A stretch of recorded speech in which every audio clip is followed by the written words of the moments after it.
Hello everyone, welcome back to another episode of Washington beat. America के अंदर mid term elections आ चुके हैं और हर इलेक्शंस में वॉलंटियर्स होते हैं। हर इलेक्शंस में ऑर्गेनाइजेशंस होती हैं, पार्टीज होती हैं जो वोटर्स को बाहर निकालने के लिए और उन इलेक्शंस में, चाहे वो मिड टर्म के हों चाहे वो प्रेसिडेंशियल हों, उसमें हिस्सा लेने के लिए उनके ऊपर काम करती हैं और उनको उनको कहती हैं कि बाहर निकलें और काम करें। हमारे साथ ऐसे ही एक दोस्त मौजूद हैं।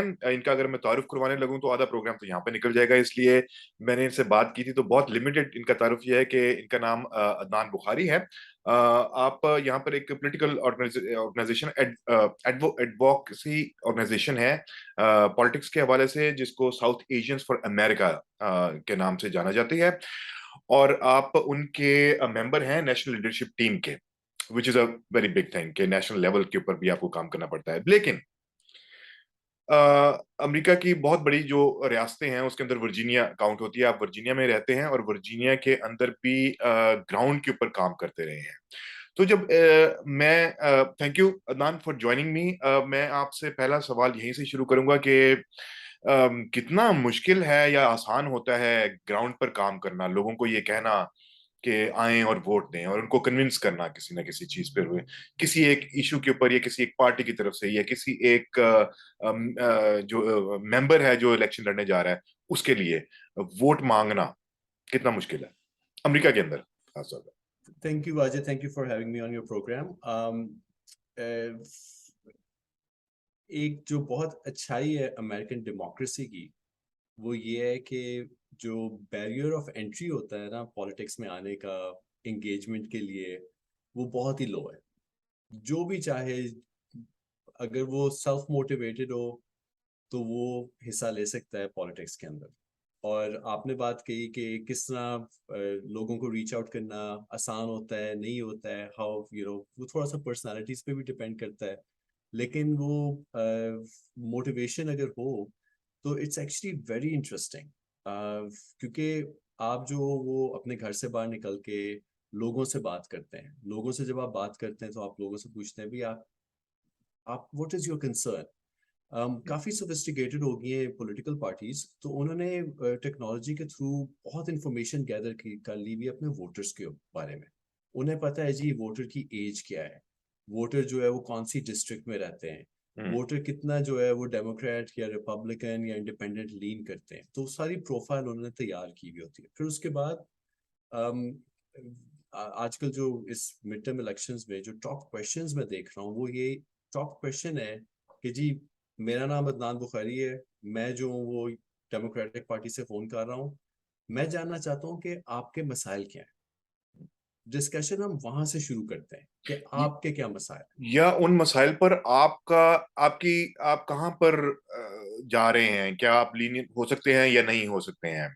आपने बात की टेक्नोलॉजी की, ये बात अच्छी, ये सही बात है प्रोफाइलिंग की, क्योंकि ट्रम्प को सदारती इंतखाबात में, even for that matter Obama को भी हेल्प बहुत ज्यादा मिली थी टेक्नोलॉजी की वजह से, क्योंकि आप इतना प्रोफाइल कर लेते हैं कि उससे रिलेटेड इंफॉर्मेशन आपको मिलती रही है। लेकिन इसी टेक्नोलॉजी की वजह से लोगों का लोगों के साथ राब्ता आपको नहीं लगता कि कम हो गया है? अब आप जहाँ घर घर जाके कहना चाहिए कि ख्वार होते थे, अब आप आराम से ट्वीट कर सकते हैं, फेसबुक पे मैसेज डाल सकते हैं, कोई वीडियो भेज सकते हैं। कोई फर्क पड़ा उससे? Also let me add on to that कि पेंडेमिक की वजह से आई रिमेम्बर कि जब मैं कवर कर रहा था 2010 ओबामा के भी इलेक्शन और बाद में भी घर घर जाके वो होता था, लेकिन 2020 के बाद बहुत सारी चेंजेस आई हैं कि आपको you have to do the phone calls, you have to do mail करने पड़ते हैं, पम्फलेट्स वगैरह ये वो। जब 2020 में मुझे याद है जब हम फोन बैंकिंग कर रहे थे या कोशिश कर रहे थे कैनवसिंग की, तो उस वक्त डेमोक्रेट्स कह रहे थे कि नहीं, हम डोर टू डोर नॉकिंग नहीं करना चाह रहे। शुरू में वो प्राइमरीज के दौरान तो खास तौर पे था कि भाई we will not do door to door. Republicans जो है वो ऑलरेडी डोर टू डोर कर रहे थे, तो फिर डेमोक्रेट्स को नजर आया कि भाई रिपब्लिक्स को एडवांटेज है। क्योंकि जो स्टेटिस्टिक्स कहते हैं वो ये है कि जो सबसे ज्यादा इफेक्टिव वोटर आउटरीच है वो फेस टू फेस है। तो आपकी बात सही है कि टेक्नोलॉजी जो है उसका बहुत बड़ा रोल है, उससे आप बहुत ज्यादा लोगों तक जा सकते हैं, अपना मैसेज पहुंचा सकते हैं, जल्दी पहुंचा सकते हैं। घर बैठ के 1 घंटे में फोन करके जो है वो आप 20-30 लोगों के नंबर्स डायल कर सकते हैं। हर कोई फोन नहीं उठाता, लेकिन जिनसे भी आप बात कर सकें आप उनको मोटिवेट कर सकते हैं। लेकिन जब आप सामने होते हैं टाइम ज्यादा लगता है, लेकिन वो ज्यादा इफेक्टिव होता है। जब आप किसी के घर पे जाते हैं, आप उनसे बात करते हैं, और मैं अक्सर जो जब जाता हूँ, मैं अपने अपने बेटे को साथ लेके जाता हूँ, तो फिर हम जो है वो इकट्ठे मिलके कहते हैं कि देखिए जी, ये मेरा बेटा है, ये मैं हूँ, हम ये बात कर रहे हैं, हम आ रहे हैं, वोटर से बात कर रहे हैं। लोग बात करना चाहते हैं आपसे, आपसे इंगेज होते हैं। फिर वो कहते हैं कि भी आप आए थे मेरे दरवाजे पे, कोई और नहीं आया, आप आए थे, मैं आपके कैंडिडेट के लिए वोट करूँ। तो Right. इसलिए बहुत ज्यादा, टू योर पॉइंट, टेक्नोलॉजी जो है वो पॉजिटिव भी है और नेगेटिव भी है, और वो बैरियर भी क्रिएट कर सकता है। लेकिन सारे एम्फेसाइज यही करते हैं कि door to door canvassing, knocking सबसे ज्यादा इफेक्टिव है, उसके बाद फोन बैंकिंग है, उसके बाद ये टेक्स्ट बैंकिंग, उसके बाद जो है वो पोस्ट कार्ड राइटिंग, ये सारी चीजें आती हैं, लेकिन Right. We know where we want to go. आपने बात की प्रोफाइल की, उस पर भी मैं थोड़ा सा Please. कहना चाहूंगा कि जो जो जो टेक्नोलॉजी बढ़ती गई है, जो ये डेटा गैदरिंग शुरू हुई है ना, उसके भी पॉजिटिव्स हैं, उसके भी नेगेटिव्स हैं। Hmm. और किसी वक्त बात करेंगे अबाउट पोलिंग, क्योंकि बहुत ज्यादा चीजें, इवन पॉलिसीज पोलिंग के ऊपर बेस हो रही हैं। और वो पोलिंग आपको पता है कि बहुत लिमिटेड होती है, बहुत सेलेक्टिव होती है। जिन लोगों से बात होती है उनकी ओपिनियन बहुत ज्यादा काउंट कर रही है, क्योंकि उनकी ओपिनियन के बेस के ऊपर लोग अपने प्लेटफॉर्म्स बना रहे हैं, पॉलिसियां बना रहे हैं। और कभी कभार गलत भी होता है। There been so much polling जो बाद में पता चला कि that was actually not giving the right information.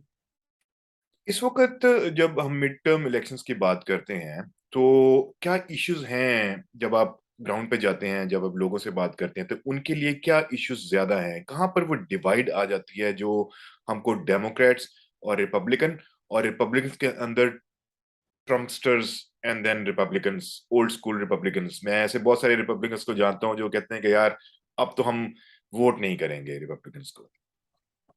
बड़े बहुत अच्छा सवाल आपने किया। और बहुत अरसा पहले मैंने ये लर्न किया था कि कुछ लोग जो हैं वो रिपब्लिकन इसलिए हैं क्योंकि उनकी जो फिस्कल पॉलिसीज हैं, जो जो इकोनॉमिक पॉलिसियां होती हैं, वो उनको रिपब्लिकन की बेहतर है।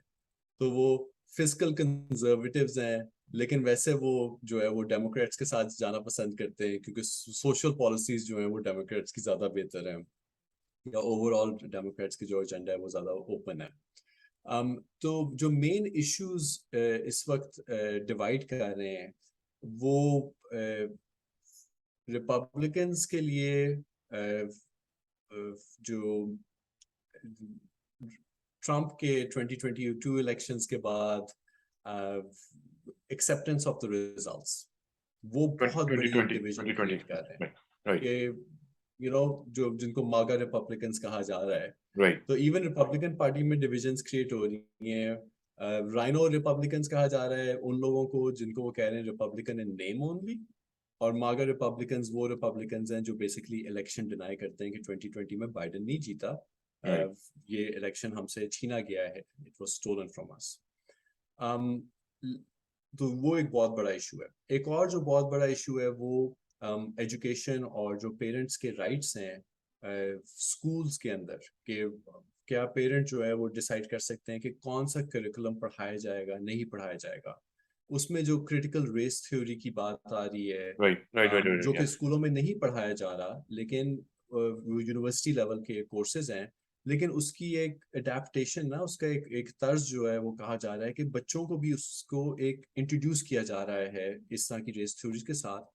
और जो सबसे बड़ी बात आ रही है एज ए डिवीजन, जो रिपब्लिकन्स कह रहे हैं, वो कह रहे हैं कि भाई हमारे छोटे बच्चों को बताया जा रहा है कि उन्होंने गलत किया है, या उनकी रेस ने गलत किया है। तो अगर वो वाइट चिल्ड्रन है, तो उनको बताया जा रहा है कि ये स्लेवरी जो है, ये देखो ये हिस्ट्री में है, और ये सारा जो है ये इस रेस का कसूर है जिस रेस में वो बच्चे बिलोंग करते हैं।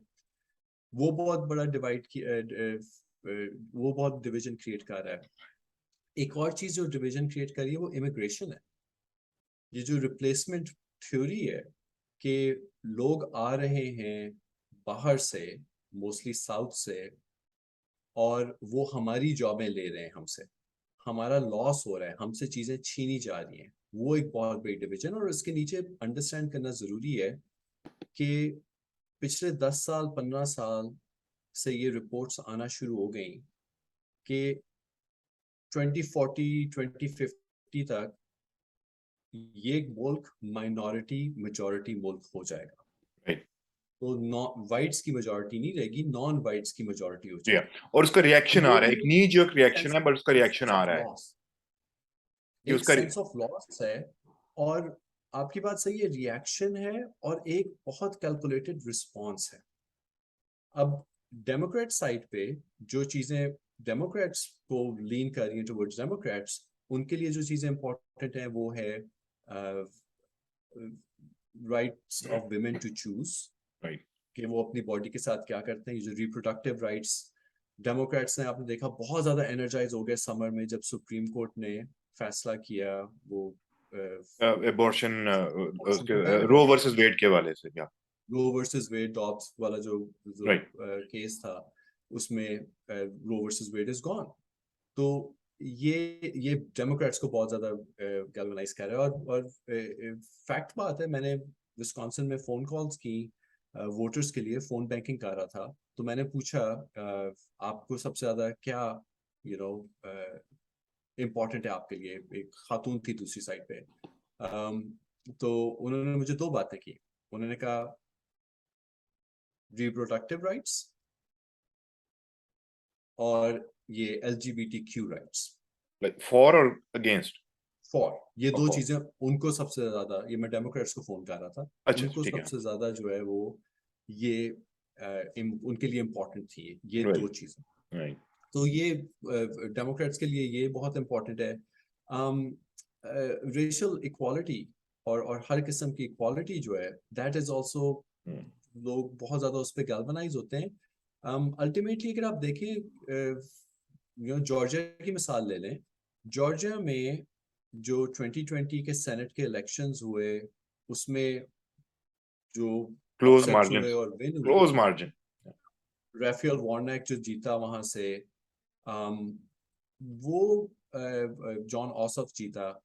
वहां पे अफ्रीकन अमेरिकन कम्युनिटी बाहर आई, उसने वोट दिए, उसके वोट के बल के ऊपर आगे हुए। तो फिर अफ्रीकन अमेरिकन कम्युनिटीज के जो इश्यूज हैं वो राइट। बहुत सेलिएंट है और वो बहुत इंपॉर्टेंट है। अच्छा, यहाँ पे एक जरूरी है मेंशन करना कि वहां पर अफ्रीकन अमेरिकन कम्युनिटी ना सिर्फ ये कि ज्यादा है, बल्कि एक्टिव भी है। इसके बावजूद वो जो गवर्नर की रेस थी, स्टेसी एब्राहम्स की, उसको एक कानून ऐसा बनाया गया जिसके अंदर उसको जो है उसको हराने की हरा दिया गया कानूनी तौर पर। मतलब देखिए ना, अब लॉज इस किस्म के बन रहे हैं इस किस्म की स्टेट्स के अंदर, जहां पर ये है कि आप अगर अफ्रीकन अमेरिकन हैं तो आप पानी की बोतल लेकर भी लाइन में नहीं खड़े हो सकते। या अगर आपने किसी से मांग भी ली है पानी की बोतल, अगर आपने, या अगर आपको you have to answer the nature's call, तो देन यूर आउट। इस किस्म की स्ट्रिक्ट लॉज बनाए जा रहे हैं कि जो मिनॉरिटी मेजॉरिटी में कन्वर्ट हो सकती है उसको ना होने दिया जाए और अपना होल्ड वापस रखा जाए। Am I wrong? बिल्कुल, बिल्कुल। और इस पे जो है वो रिपब्लिकन्स को क्रेडिट दिया देना चाहिए कि वो मास्टरमाइंड्स हैं इस चीज को थिंक सोचने में और लॉन्ग टर्म थिंकिंग रखने में और सिस्टम को चेंज करने में। और ये आपने बहुत बड़ी अच्छी की है, क्योंकि डेमोक्रेट से बात है ना, मेजोरिटी में भी, वर्जीनिया में भी मेजोरिटी में थे हाँ जी। Until last year. तो डेमोक्रेट्स आते हैं और कहते हैं जी प्ले नाइस, हाँ और हम साथ मिलके चलते हैं, हम ये पुरानी चीजें छोड़ते हैं, लेट्स प्ले नाइस। हाँ, डर्टी नहीं प्ले करते हैं, ये प्रॉब्लम है लेफ्ट का, या हाँ, कम से कम जब सेंटर जब टू लेफ्ट। रिपब्लिकन आते हैं ना, रिपब्लिकन आते हैं, वो सिस्टम चेंज कर देते हैं। और वो सिस्टम चेंज कर देते हैं तो चाहे वो 2 साल के लिए भी आए, वैसे वो 2 साल के लिए नहीं आते, वो हमेशा ज्यादा देर के लिए ही रहते हैं। चाहे आप कांग्रेस को देख लें, चाहे आप बाकी स्टेट्स में देख लें, जब रिपब्लिकन आते हैं उनकी मेजोरिटी आती है, मोस्टली उनकी मेजोरिटी ज्यादा देर तक रहती है। जब डेमोक्रेट्स आते हैं उनकी मेजोरिटी थोड़ा अरसा रहती है। लेकिन वो जो रिपब्लिकन्स हैं वो ऐसा सिस्टम चेंज करते हैं, ऐसा, जैसा आपने बात की, वोटिंग के रूल्स चेंज कर देते हैं, जो अल्टीमेटली उनको फायदा उनको होता है। अब आज के न्यूज़पेपर में देख लें आप, वॉशिंगटन पोस्ट में जो वो लिखे, वो बात कर रहे हैं कि मेल इन बैलेंस को रिजेक्ट कर रहे हैं। पेंसिल्वेनिया जो इतनी क्लोज रेस है, जिसमें सेनेट का फ्यूचर डिटरमिन हो सकता है, पता है कि मेल इन बैलेट्स जो है उसमें ज्यादातर डेमोक्रेट्स वोट करते हैं। रिपब्लिकन्स को हाँ, बल्कि कहा अब जा ये रहा है कि आओ मेल इन बैलेट मत करो, आओ right. आके वोट करो, इन पर्सन वोटिंग करो। अब ये मैं थोड़ा सा अपने सुनने देखने वालों के लिए भी इसमें से मेरा इसको एक्सप्लेन कर देना चाहिए कि जिस दिन वोटिंग होती है, एक तो यहाँ पर जिस दिन वोटिंग होती है उस दिन छुट्टी नहीं मिलती आपको। आपने अपने उसमें से टाइम निकाल के अगर जाके वोट कर सकते हैं तो कर सकते हैं, डिपेंडिंग ऑन कि कितनी लंबी लाइन है और आप वो वोट कर सकते हैं नहीं। One thing. सेकेंडली, आपके पास ये अवेलेबिलिटी आपको दी जाती है कि आप अर्ली वोटिंग कर सकते हैं, आप बैलेट पोस्ट कर सकते हैं, आपको घर पे आ जाएगा और आप वो कर सकते हैं, and it's a very normal thing to do. और अडेप्ट कर चुके हैं लोग। अब तो यहाँ पे चल रहा था कि आप फोन के ऊपर ऐप आ जाएगा और आप वोट कर दें और बात खत्म हो जाएगी। लेकिन ये ट्रम्प फिनोमिनन ने इसको इतना एग्जैजुरेट और आउट ऑफ कंट्रोल कर दिया कि रीजन ये है कि जिस दिन वोटिंग हुई और जो अर्ली वोटिंग हो चुकी है उस दिन तो वोट काउंट हो जाते हैं। लेकिन जो पोस्टल बैलेट है उसके लिए एक टाइम दिया जाता है, 5 दिन, 10 दिन, एक हफ्ता, 2 हफ्ता। उसके बाद जब काउंट करते हैं तो फिर एंड रिजल्ट आते हैं जिसके अंदर फैसला होता है। लेकिन ट्रंप ने अपने 2020 के अंदर इसको इतना वो फैला दिया कि जी अब जो वोट काउंट किए जा रहे हैं वो काउंट किए जा रहे हैं, जो कि कभी क्योंकि लोग उस पे आए नहीं थे पोलिंग स्टेशन पे, इन्होंने घर से किया था तो उसको काउंट ना किया जाए और उसको उसी को इन्होंने जाली वोट करा देने की कोशिश की। इसके अंदर एक और फैक्टर बीच में ऐड कर दूं, क्योंकि हम इसके ऊपर डिस्कशन कर रहे हैं, तो वर्जीनिया एक ऐसी स्टेट है जो कि रेड ब्लू चली जाती है। मजे की बात ये इतनी बड़ी स्टेट है कि अगर साउथ से अगर आप स्टार्ट करते हैं, क्योंकि छोटे छोटे शहर हैं, छोटे छोटे बड़े बड़े गांव हैं और वहां पर काउंटिंग जल्दी शुरू हो जाती है, तो जब रिजल्ट आना शुरू होते हैं तो लगता है कि रिपब्लिकन्स जो हैं वो जीत रहे हैं, जीत रहे हैं, जीत रहे हैं। और बाय द टाइम वो नॉर्थ में पहुंचते हैं, तो मैं एक मिनट है मैं इसको ये कर दूं ताकि लोग ये देख सकें कि आप इस पे, तो बाय द टाइम वो नॉर्थ पे पहुंचते हैं तो वो ये लगता है कि एकदम कुछ हो गया कि अब डेमोक्रेट्स कैसे आ गए, क्योंकि नॉर्थ के अंदर बड़े शहर हैं, लोग जो हैं वो डिवर्सिफाइड हैं, बहुत सारे रंग शक्ल बैकग्राउंड वाले लोग हैं। और तो वो एकदम चेंज हो जाता है। एक साउथ के छोटे से शहर के अंदर अगर 500 वोट मिले हैं तो वो नॉर्थ के एक छोटे से गांव के अंदर हो सकता है 5,000 वोट मिले हैं, and that makes a difference. बिल्कुल, बिल्कुल, इट मेक्स अ डिफरेंस। आपने वो पानी की बोतल वाली बात की ना, कि वो भी वायलेशन क्रिएट कर दी उन्होंने, कि भाई ये जो है वो दिस डज नॉट काउंट। इसी तरह ये पेंसिल्वेनिया में इस वक्त वो कह रहे हैं कि अगर आप अपने एनवलप पे डेट नहीं डालेंगे, एनवलप के बाहर डेट नहीं डालेंगे, तो वो सारे बैलेट्स रिजेक्ट कर दिए जाए। अब उसके मजे की बात ये है कि that was only actually for previous elections, जब वो काउंट डिफरेंट तरीके से कर रहे थे, अब वो अप्लाई भी नहीं करता। लेकिन इस तरह के डिफरेंट रूल चेंजिंग, उससे एक तो ये कि डाउट और ज्यादा बढ़ता है, जो लोग ऑलरेडी डाउट कर रहे हैं वो उसको as as a reason use करेंगे कि देखो ये गलत किस्म के वोट डालने की लोगों ने कोशिश की, ये जाली वोट थे, और हम्म। उसको ज्यादा एग्जैजरेट करेंगे और कहेंगे अब ये 100 में नहीं थे, ये थाउजेंड्स में थे। और उससे आपकी बेस और ज्यादा एनर्जाइज होती है। राइट। क्योंकि देखिए ना, 3 फंडामेंटल चीजें होती हैं डेमोक्रेसी के अंदर। उसमें से एक फंडामेंटल बात होती है free and fair elections. Right. जब आप उसमें डाउट डाल दें कि these elections are not free and fair, right. फिर आप डेमोक्रेसी पे डाउट डाल देते हैं, एंड देन डेमोक्रेसी जो है वो खतरे में पड़ जाती है। एब्सोल्युटली। अब जिस तरह आपने बात की है, ये जो मेगा रिपब्लिकन्स हैं ये सारे इलेक्शन डिनायर्स हैं, इसके बावजूद भी इलेक्शन पे हिस्सा ले रहे हैं। और फिर वो नैरेटिव ये बनाया जाएगा कि अगर हम जीत गए तो फिर आके इलेक्शंस का ही हिस्सा बनकर जीत कर इलेक्शंस को डिनाई करेंगे, और अगर हार गए तो फिर तो कह देंगे कि यार ये देखें हमारे साथ तो धांधली हो गई। Win win, both ways win win, hundred right. Percent लेकिन आपने एक बात की थी उसमें, तो लग ये रहा है कि it's white American versus everybody else, क्योंकि उन्हें लग रहा है कि अब हम मिनॉरिटी होने जा रहे हैं तो they are pushing against it. जिन जॉब्स की वो बात कर रहे हैं, जो कि आपने जिक्र किया था कि उनको ये खतरा है, वो मुस्तफा जैदी ने कहा था कि खौफ लगा, हर एक खौफ लगा बैठा है दीवार के साथ, तो ये खौफ है कि भाई ये हमारे साथ क्या होने जा रहा है। तो जॉब्स तो अब वो रही नहीं है, जो मतलब कोल की जॉब तो नहीं मिलेगी अब कहीं पे भी, जिन इलाकों की हम बात कर रहे हैं। तो वो कौन सी जॉब्स हैं जो उनसे छीन ली गई हैं उनको? And we have to be very honest about it कि मिड वेस्ट में और ऐसी काउंटीज में और स्टेट्स के अंदर उनको तो वो दिया ही नहीं, वो ना वो जॉब दी जा रही है, ना उनको वो स्किल लेबर दी जा रही है, ना उनको वो एजुकेशन दी जा रही है जो आगे आने वाली है। तो उनके साथ ज्यादती तो हो रही है ना।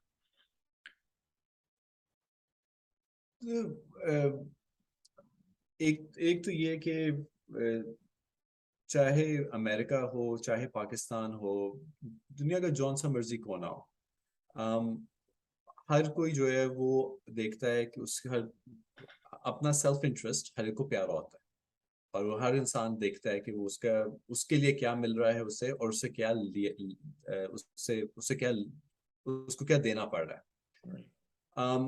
तो at a big picture Republicans ने पूरे अंडरस्टैंड कराया कि देखो, डेमोक्रेट्स ज्यादा टैक्सेस यहाँ पे लोगों को लेवी करना चाहते हैं, उन टैक्सेस को लेके जो है वो इन लोगों में डिस्ट्रीब्यूट करना चाहते हैं। लेकिन डेमोक्रेट्स की बेस तुम लोग नहीं हो, डेमोक्रेट्स की बेस ये लोग हैं, इन लोगों को पैसे मिल रहे हैं, तुम्हें नहीं मिल रहे हैं। तो इन सम केसेस जो लोग वाइट पीपल जो खुद वेलफेयर पे होते हैं, वो भी जो है वो इस पे कहते हैं कि भाई, look at this Democrats, what are they doing. जो चीज तुम्हारे पास थी नहीं वो तुमसे छीनी जा रही है। हाँ, और ये हिस्ट्री में हर जगह है, और ये इसको हम डिनाई नहीं कर सकते, और ये रियल है। तो आपकी जो बात है वो सही है कि जो जो बिग फैक्टर है ना, और ये काफी अब ज्यादा वोकली लोग बात करना शुरू हो गए हैं ट्रम्प के आने के बाद से।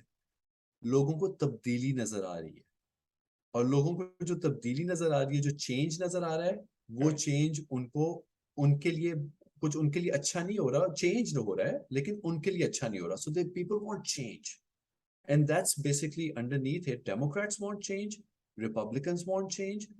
और ये बात अब मैं देख रहा हूँ कि रिपब्लिकन साइड पे खाली व्हाइट पार्टी नहीं है। 2020 में मैं पढ़ रहा था कि 2020 में 6% एशियंस का गेन हुआ टुवर्ड्स रिपब्लिकन पार्टी। जी 2020 में लातिनोस का गेन हुआ जी। टुवर्ड्स और specially Republican party. Latino women जो हैं आर वेरी प्रो, जो हैं वो रिपब्लिकन है। खासतौर पे जब आप देखते हैं ना कि इवेंजेलिकल्स जो जो जो क्रिश्चियंस हैं और उनका क्या बिलीफ है, और क्रिश्चियन चर्चेस में क्या बात की जा रही है। क्रिश्चियन चर्चेस में बात की चल रही है कि आप अमेरिकन नहीं हो सकते अगर आप रिपब्लिकन नहीं है। Right. To be American is to be Republican, वरना आपके जो प्रिंसिपल्स हैं, how can you be for these other things जो वैल्यूज के बिल्कुल अगेंस्ट हैं। तो इसलिए there is underneath that a division that is being created, a story that is being told, and there are people who just come on stage जो बहुत charismatic होते हैं। कैरी लेक को देख लें एरिजोना में।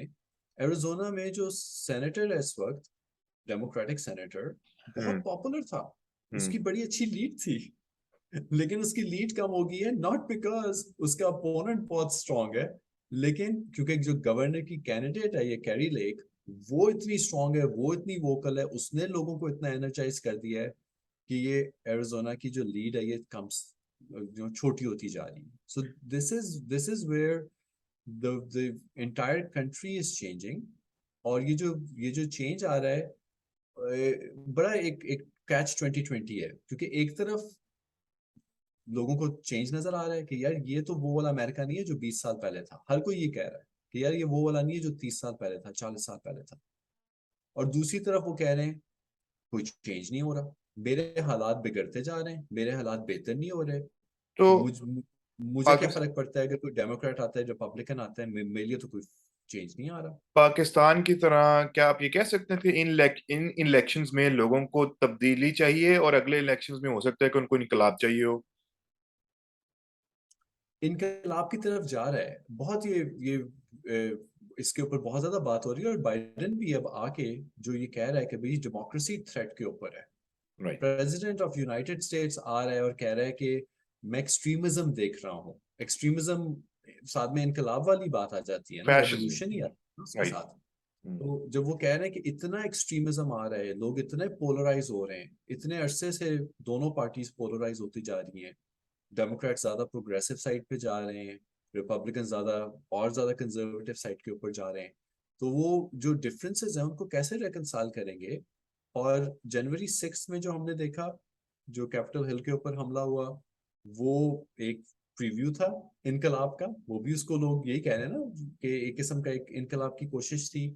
और ये अब लोग सिविल वॉर की बात करें तो मैं सोचता हूँ इस बारे में, मैं हिस्टोरियन नहीं हूँ, मैं डिटेल से ये बात नहीं कर सकता, लेकिन 1960s में जब सिविल राइट्स मूवमेंट चल रही थी, बहुत जोरों शोर में थी, तो लोगों की क्या फीलिंग होती होगी तब, जब एक्चुअल जब सिविल वॉर एक्चुअली हुई है। इंकलाब आ रहा था या लाने की कोशिश की जा 1800 में जब एक्चुअल सिविल वॉर हुई है, तो क्या उस वक्त लोगों ने सोचा होगा, किस पॉइंट पे आके उन्होंने सोचा कि बस अब तो लड़ाई होनी ही होनी है, इसके अलावा अब कोई चारा नहीं है, क्योंकि लोग फेड अप हो गए। लोगों ने देखा कि बोथ साइड्स जो है वो रेकनसाइल नहीं कर पा रही, दोनों तरफ से जा रही हैं।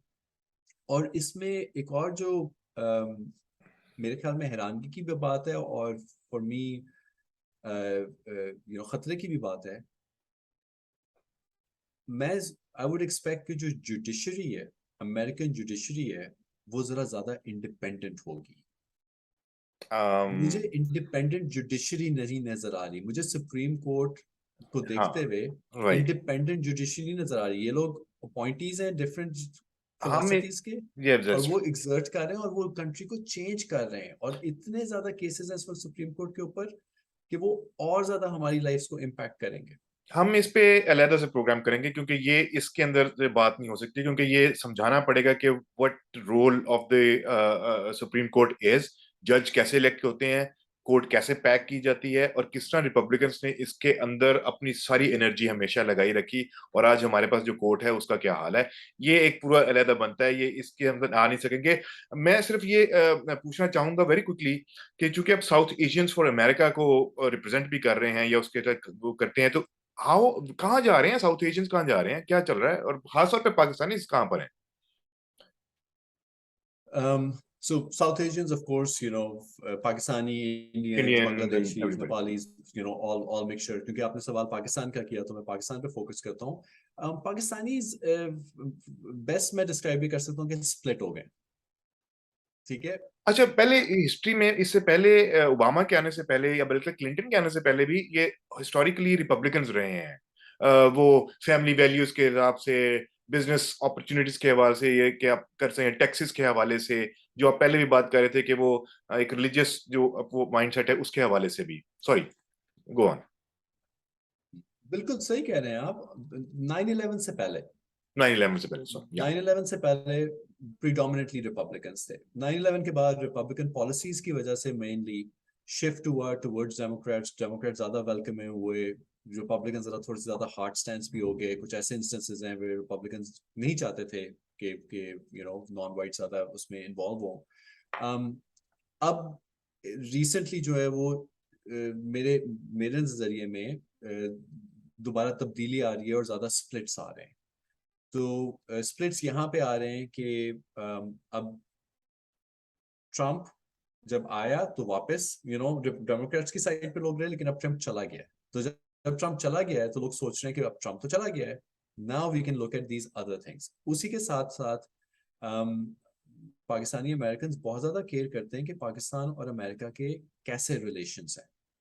पाकिस्तानी अमेरिकन को ये बात अच्छी नहीं लगी कि प्रेसिडेंट बाइडेन जो है उन्होंने अच्छे रिलेशंस नहीं रखे then prime minister Imran Khan. उस वक्त जो है, जब उनकी शुरू में आपको याद है जब बाइडेन इलेक्ट भी हुए, तो there was a phase where we were trying to make those contacts, और वो कॉन्टैक्ट्स नहीं हो पा रहे थे। तो दोज आर थिंग्स जो जो पाकिस्तानी अमेरिकन को डेमोक्रेट्स की तरफ से नहीं पसंद आए, which move them more closer to Republicans। अभी जो recent जो political बात सिचुएशन चल रही है उसमें भी they have moved more closer to Republicans। and आपकी बात सही है, from a value standpoint, नहीं, hold on hold on hold on Pakistanis also hold on keep hold on eating. Hold on hold on hold on values वाली बात तो पुरानी बात है, 9/11 से पहले की बात है। आप what you are saying right now is कि पाकिस्तानी अमेरिकन और जो ओवरसीज जो डायस्पोरा है वो आमतौर पे इमरान खान साहब के का बहुत फैन है और वो उनके लिए वोटिंग वगैरह भी करवाता रहे। हम बहुत सारे ऐसे कॉमन दोस्तों को जानते हैं, बड़ी बड़ी तादाद में जानते हैं। वो डेमोक्रेट्स को इसलिए वोट नहीं कर रहे हैं या रिपब्लिकन्स को वोट करेंगे कि एक तो ट्रम्प चला गया, दूसरा ये कि डेमोक्रेट्स की तरफ से या एडमिनिस्ट्रेशन की तरफ से इमरान खान साहब फॉरेन प्राइम मिनिस्टर को कॉल नहीं गई थी, तो उसका गुस्सा वो यहां पर निकाल रहे हैं। मैं उसको इतने एक्सट्रीमली नहीं कहूंगा कि उसका गुस्सा निकाल रहे हैं, इट्स जस्ट समथिंग जो, दैट्स वन मोर रीजन पाकिस्तानियों को ये बात पसंद नहीं आई कि दैट वाज द वे, क्योंकि एक रिफ्लेक्शन होती है ना पाकिस्तानी अमेरिकन कम्युनिटी और Pakistan, right. This you know, आप उसको सेपरेट किस तरह कर सकते हो कि वो दोनों एक दूसरे के साथ इतने जुड़े हुए हैं। तो of course that's a reflection कि भाई अगर पाकिस्तानी अमेरिकन कम्युनिटी इंपॉर्टेंट है तो पाकिस्तान के साथ ताल्लुक भी इंपॉर्टेंट है, अगर पाकिस्तान इंपॉर्टेंट है तो पाकिस्तानी अमेरिकन कम्युनिटी भी इंपॉर्टेंट है। तो आई थिंक उसमें जुड़े हुए हैं, और उसको मैं टर्न इस तरह करूंगा, मैं कहूंगा कि इट्स अ गुड थिंग कि हम उसको कह रहे हैं, हम उसको वोकलाइज कर रहे हैं कि हमें ये बात पसंद नहीं आई, कि दिस इज नॉट समथिंग जो हमें सही लगी, हमें अच्छी लगी, we want this to be better. लेकिन उसके लिए दोनों तरफ से काम करना जरूरी है। पाकिस्तानी अमेरिकन ज्यादा एंगेज होंगे, ज्यादा वोट करेंगे, बिल्कुल अपने आप को बॉयकॉट नहीं कर सकते कि भाई मैं रिपब्लिकन भी नहीं जाऊंगा because I don't right Republican, मैं डेमोक्रेट भी नहीं जाऊंगा, मैं अपना वोट ही नहीं करूंगा। I think it's important to be able to say कि भाई these are my concerns, these are my issues, और उनके लिए हम काम भी करें और सपोर्ट भी करें, लेकिन हम एक्सपेक्ट भी करें और हम उसको अकाउंटेबिलिटी भी रखें उसके अंदर। और अगर अकाउंटेबिलिटी नहीं होती then I think everybody has a right कि वो शिफ्ट कर सके अपना वोट।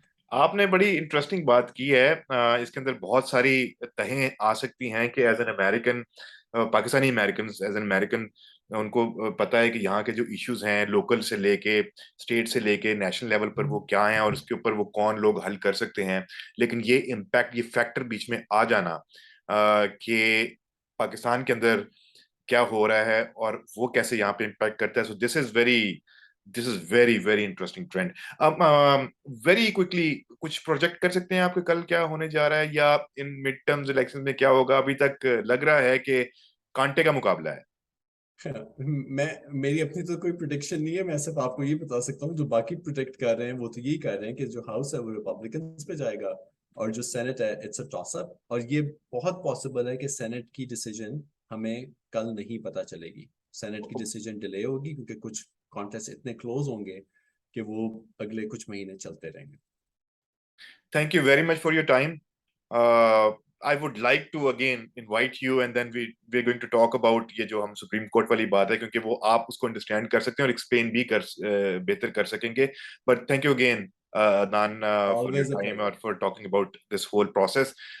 ये आगे मेरी कोशिश होगी कि 2-4 प्रोग्राम में ये जो इलेक्शंस हैं और इलेक्शंस का प्रोसेस है उसके ऊपर किया जाए। Thank you again.